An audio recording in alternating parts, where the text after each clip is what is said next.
Hello guys, आप सभी कैसे हैं। द स्ट्रॉन्गेस्ट डीमन एपिसोड 28 के साथ आप सभी का स्वागत है। हम सभी ने पिछले एपिसोड में देखा था कि फैंग किंग कहती है कि अगर तुम्हें दूसरा चरण पार करना है तो तुम सभी को मुझे संतुष्ट करना होगा। ज़्यादा समय की बर्बादी न करते हुए एपिसोड को शुरू करते हैं।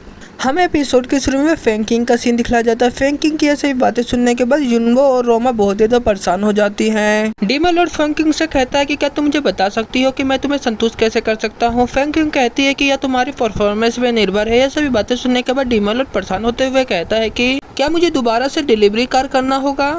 फैंग किंग लिखते हुए डीमन लॉर्ड से कहती है कि तुम्हारा डिलीवरी कार बहुत ही ज़्यादा अच्छा था, इसलिए मैं तुम्हें 4 स्टार दूंगी। लेकिन ग्राहक सेवा का सदस्य को देखते हुए मुझे लगता है कि मैं इन तीनों लड़कियों की वजह से मैं 3 स्टार काट लूंगी। फैंग किंग की ऐसी बातें सुनने के बाद इनको बहुत ही ज़्यादा गुस्सा हो जाती है। इनको वहीं पर दांत पीसना शुरू कर देती है। हमें फैंग किंग का सीन दिखला जाता है। फैंग किंग जेयू डीमन लॉर्ड की तरफ आंख मारते हुए कहते हैं कि लेकिन इस लड़की की वजह से मैं तुम सभी के लिए 1 स्टार बढ़ा रही हूँ। यह सभी बातें सुनने के बाद डीमन लॉर्ड बहुत ही ज़्यादा अजीब स्माइल देने लगता है। हमें फैंग किंग का सीन दिखलाया जाता है। फैंग किंग ऑक्टोपस को सहलाते हुए कहते हैं कि तुम्हारे डिलीवरी कार प्रोडक्ट को देखते हुए मुझे लगता है कि यह 5 स्टार का है। फैंग किंग ये सभी बातें कहने के बाद फैंग किंग अपनी पावर का इस्तेमाल करते हुए ऑक्टोपस में से सारी ऊर्जा खींचने लगती है। हमें दिखलाया जाता है कि ऑक्टोपस बहुत ही ज़्यादा छोटा हो जाता है। फैंग किंग अपने हाथों को दबाते हुए उस ऑक्टोपस को वहीं पर मार देती है। यह सभी चीज़ों को देखने के बाद जियांगो चिल्लाते हुए कहती है कि तुमने क्या किया। फैंग किंग हंसते हुए कहती है कि इस ऑक्टोपस के मरने के बाद तुम्हारे पास 0 स्टार है। यह सभी चीज़ों को देखते हुए युनबो और रोमा अपने मन में सोचते हुए कहते हैं कि वो अपने अंतिम चरण की पावर का इस्तेमाल कर रही है, वो बहुत ही ज़्यादा शक्तिशाली है।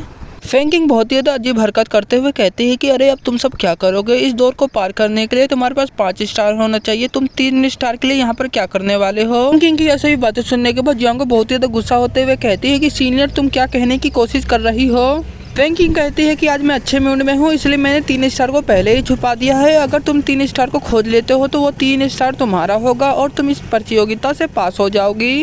वो बहुत ही गुस्सा होते हुए जेयू को चिल्लाते हुए कहती है कि इसने हमारे पैकेजिंग को नष्ट कर दिया और हमें 0 स्टार दिया, ऐसा क्यों। जियांगो को इतना ज़्यादा गुस्सा होता हुआ देखकर डीमन लॉर्ड जियांगो को शांत करते हुए कहता है कि जियांगो तुम शांत हो जाओ, मुझे लगता है कि उसके पास कोई कारण होगा, हम उससे नहीं हरा सकते, हमें उसकी बातों को सहना होगा। डीमन लॉर्ड अपने मन में सोचते हुए कहता है कि यह वही जगह है जहां पर हमारा अगला मिशन कंप्लीट होने वाला है। अगर हमने डिलीवरी कार को पूरा कर दिया है तो हमारा दूसरा मिशन कंप्लीट नहीं होगा। हमें सबसे पहले यहां पर 3 स्टार को खोजना है, इसके अलावा मेरे पास कोई भी चारा नहीं है।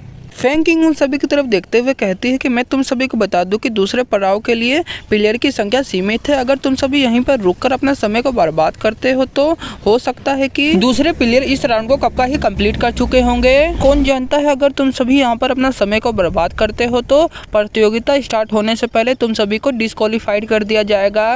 फैंग किंग की ऐसी बातें सुनने के बाद रोमा फैंग किंग के पास आते हुए कहती है कि मेरी सीनियर मुझे माफ कर देना। ये सभी बातें सुनने के बाद फैंग किंग बहुत ज़्यादा चौंक जाती है। फैंग किंग हंसते हुए कहती है कि तुम सभी मुझे सीनियर क्यों कह रहे हो, प्लीज मुझे फैंग किंग कहकर बुलाओ।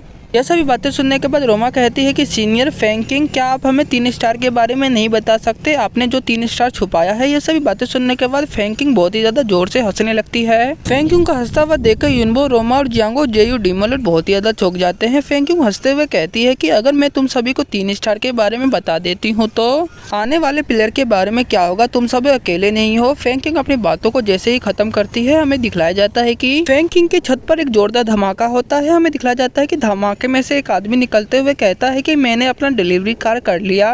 वो आदमी उठते हुए कहता है कि मैं ही हूँ जो दूसरे राउंड को पार करने वाला हूँ। एपिसोड आगे बढ़ने से पहले मैं आप सभी बता दूं कि इसका नाम जैक है। जैक की सभी बातें सुनने के बाद जियांगो, रोमा बहुत ही ज्यादा चौंक जाती हैं। जैक जैसे ही दूसरी तरफ देखता है, जैक अपने भाइयों से कहता है कि हमारे अलावा भी यहाँ पर कोई है। फैंग किंग जैक और जेयू की तरफ देखते हुए कहती है कि मुझे दोबारा से नियम समझाने दो। मैंने यहाँ पर 3 स्टार को छुपाया है, जो भी इस 3 स्टार को प्राप्त कर लेता है तो वो दूसरे राउंड को पार कर लेगा। फैंग किंग की ऐसी बातें सुनने के बाद डीमन लॉर्ड अपने मन में सोचते हुए कहता है कि वह दिखावा नहीं कर रही है, हमें सितारों की जरूरत है। युनबो फैंग किंग से कहती है कि क्या आप हमें बता सकते हैं कि इस बड़े से बिल्डिंग के अंदर, इसी रूम के अंदर 3 सितारे हैं। फैंग किंग कहती है कि जरूरी नहीं, इस बड़े से भवन के अंदर छुपे हुए सितारे हैं, सभी को छुपे हुए सितारों को ढूंढना होगा। मैं आप सभी को बता दूं कि आप एक ही रूम के अंदर एक ही बार ही सितारों को खोज सकते हो। अगर आप नहीं खोज पाते हो तो आप सभी को जुर्माना लग सकता है। बैंकिंग की सभी बातें सुनने के बाद जैक अपने लंच बॉक्स को नीचे फेंकते हुए कहता है कि मैं समझ गया। हमें दिखलाया जाता है कि जैक बहुत ही ज्यादा रफ्तार में बैंकिंग के ऊपर हमला करने के लिए आगे बढ़ जाता है। आगे बढ़ते हुए कहता है कि मैं तुम्हें मारकर सारे सितारों को छीन लूंगा। यह सभी बातें सुनने के बाद यूनिबो रोमा बहुत ही ज्यादा चौंक जाती है। इस मूवमेंट के साथ ये एपिसोड यहीं खत्म होता है। हमें अगले एपिसोड में पता चलेगा कि जैक बैंकिंग के ऊपर हमला करके सितारों को छीन लेता है कि नहीं।